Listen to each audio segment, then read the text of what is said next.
Kevin O'Leary. Kevin, just the threat of Mamdani, of course, the general election is not until November, but just the threat of him running as the Democratic nominee has already driven down real estate prices. We have been losing population in New York City because of the previous mayor. We lost hundreds of thousands, and a lot of them were big-time taxpayers. So the city couldn't afford a socialist mayor, could it?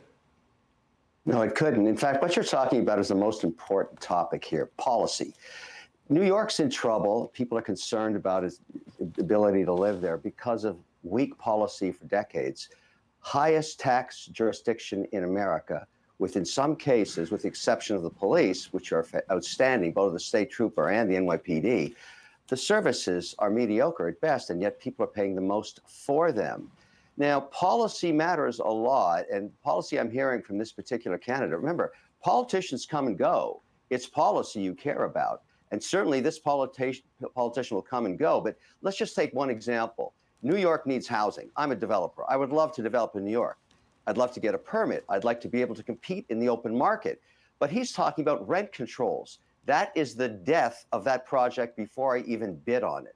And so this has been tried before in other countries and in other states in the past. It doesn't work. There's a reason socialism doesn't work. There's a reason people came to America to escape it. It's called the American dream. Right. Well, he's going beyond rent control to seizing. He's talked about, the Marxist theory of seizing the means of production. So, I think all bets are off for New York if he's elected. Next one, Elon Musk. Of course, he's launching his so-called America Party. It was in response to President Trump signing the big, beautiful bill, but it also seemed to be, there's a lot of animosity between the Trump and Elon, not so much from Trump, but specifically from Elon. What's up with that? And the stock, by the way, is way down today as a result of his announcement, down over 7.5% right now. You don't have to tell me I'm a shareholder. I've watched this volatility because of politics. Here's what I think about this idea. Bad idea. Here's what has to happen.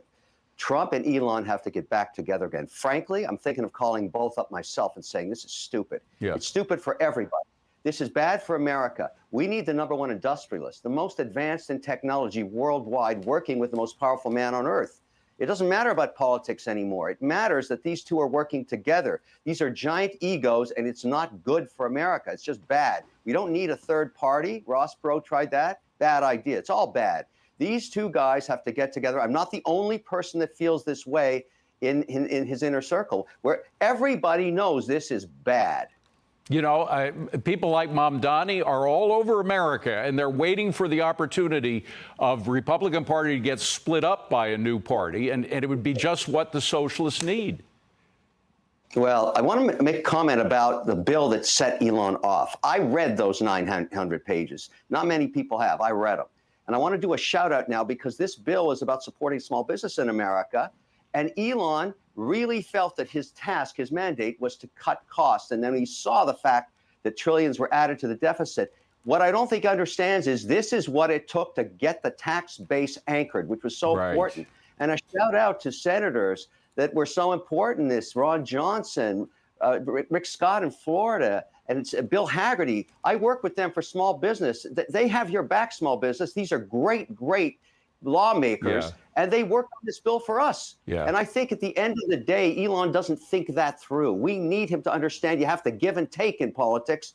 We'll work on the deficit next, but the way we solve for it is small business grows in America, 70% of the job creation. Thank you, senators, for that. Yeah, you said it, brother. Very quickly, President Trump told Fox Business he has a buyer lined up for TikTok. You've had your eyes on TikTok. Can you tell us anything about that?